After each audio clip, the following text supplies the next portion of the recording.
What's going on, guys? I need to do an Evo update because there's so much stuff that's been changing on both my Evos, from Nitrous to a whole fuel system upgrade to a clutch upgrade change out possibly, and maybe a whole nother Evo.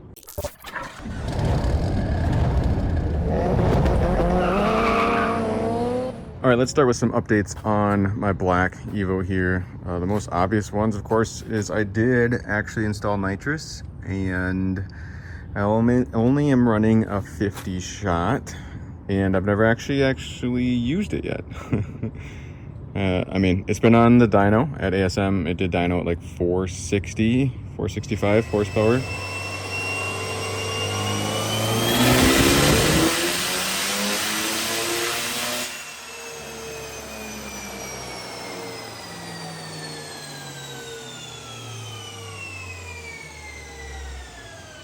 I've never used it on the street yet, because I'm not going to, right? I'm going to use it at the drag strip. So I'm going to use it at the drag strip soon, hopefully, because it is still stock Evo 9 turbo down there.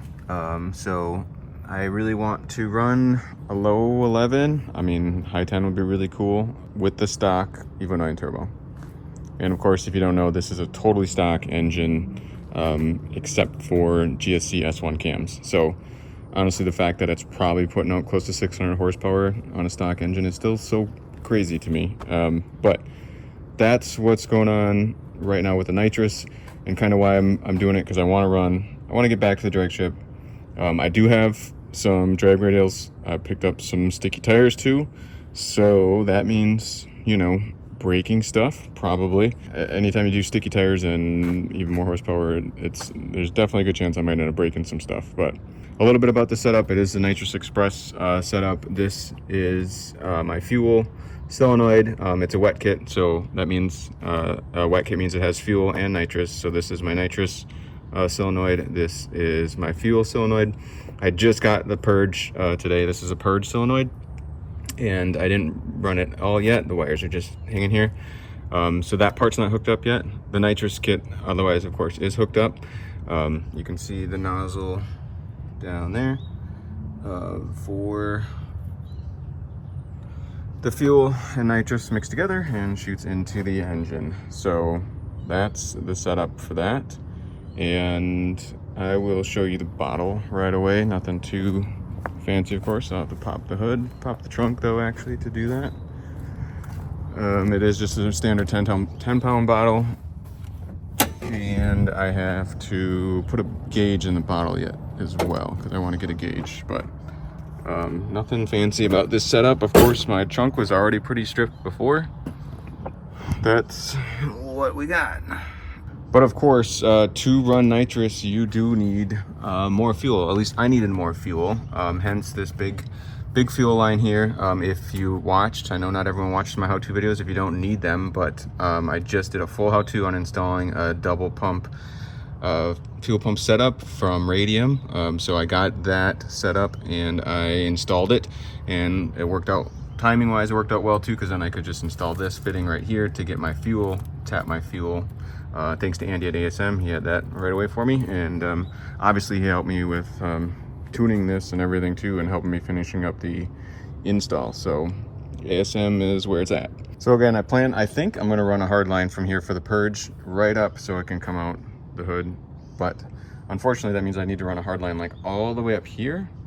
So I don't know if I want to just like run it around and up right here. I don't know what I want to do yet for the purge. I'm still kind of thinking about how to actually run that purge line and where to actually purge it. But a little bit more about the fuel kit. Obviously running the twin pump fuel kit. I'm running the dual AEM 340 pumps, and that's why I got all this extra mess of wires over here, because obviously I had to run the relays and stuff for the pumps. I did the hardwire kit, and then also the nitrous relay as well.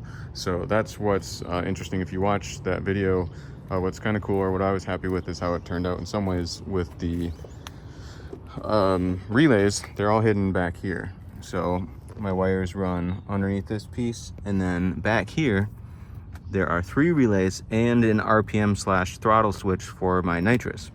So all that stuff is back here hidden. So that's cool. But while we're still on the outside, before I get to one other item, I did get some new street tires because my old tires were just, they were old, like really old. So I know these aren't the best if you're gonna do a lot of racing stuff. But I got my Azena's RT 615K Plus, 255 4017s. So just put those on for some new daily driver tires.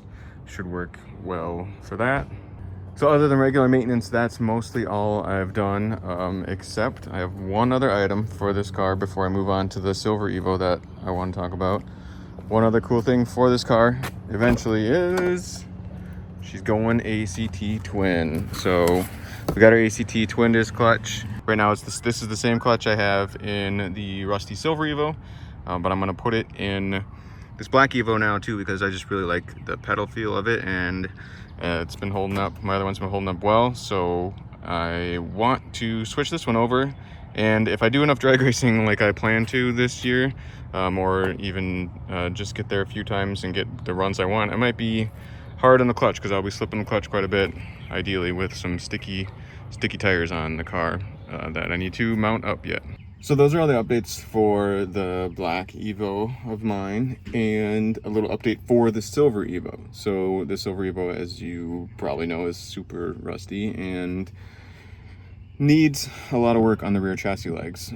We did end up finding a new roller. So I picked up a different EVO 8 roller that was a clean car. It was actually from Hawaii, I believe, before it spent a year or two in Wisconsin. So it's rust free for the most part, so it should be a great candidate to probably swap things over. I'm assuming that's what's going to happen. Probably going to end up making two cars into one is my best guess. So we'll take all of the drivetrain out of the Silver EVO since the engine is like brand new in there, and we're going to put the engine, trans, T-case out of the Silver EVO, and we'll put it into this new one, which is red. So we got a red EVO roller, which is kind of funny in some ways because this black car that I'm in is actually, the OEM color was red, so this one used to be red too. So the rough plan is that I'm going to start swapping stuff over probably after the winter yet. I think I'll try to see if the Silver EVO holds up over the winter and do some ice racing with the Silver EVO this winter, and then once ice racing season is over, try to start swapping things over to this new shell. Speaking of the Silver EVO, also, I did Spectator Racing with that up at a new track up at Norway Speedway, so if you haven't seen that video, you should check that out as well. There's a couple other little things I'll be doing on the Silver EVO. I noticed like the clutch pedal seems to have an excessive amount of play before it does anything. Not like even engagement with the clutch, but just like the play in the pedal itself. So I got a new like spring for that, and then a new little shim or whatever bushing, I guess, that I could find. So I'm going to see if that helps. Not sure if I'll make a how-to on that, but that's one little thing I'm going to do on the Silver EVO. I might also install some better brake pads, just because I'll probably Spectator race it a couple more times, hopefully this year. So I want to put some better brake pads in there, and I got some Hawk HP Plus pads ready to go. So I think I'm going to put those in soon as well.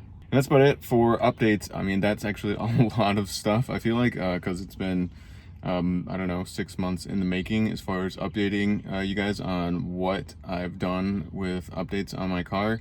But I don't know, I feel like sometimes I'm torn between making more videos like this, just with minor updates and just, you know, giving my thoughts on little things and how things are going.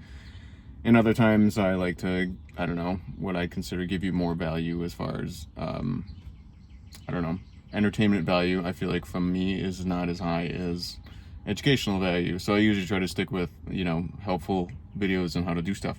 But if you guys like the stuff, let me know. I can try to keep doing more and update everything a bit more frequently. Also, since I'm going to be swapping things over from one EVO shell to another, it does give me an opportunity to make certain videos. I don't have anything specific in mind yet, but if there's something you guys want to see in the process with the EVOs that you think I would be doing anyway, and you want to see a detailed video on, just leave a comment, let me know about that as well. But anyway, that's about it for this quick and dirty update video. I hope you guys like it. As usual, you know, if you want to help me out, you can give the video a like and a comment and all that stuff, because that really does help. And I've been really pushing to try to do a lot more videos lately, just in general. Not always EVO content, but a lot more videos. So if you guys want to support me, that would be great. But otherwise, as always, it's Paul from Boosted Films saying thanks so much for watching. I just want to say that domestic violence is never okay. If you or someone you know is experiencing issues with a partner and doesn't feel safe, please visit the website thehotline.org or call 1-800-799-SAFE.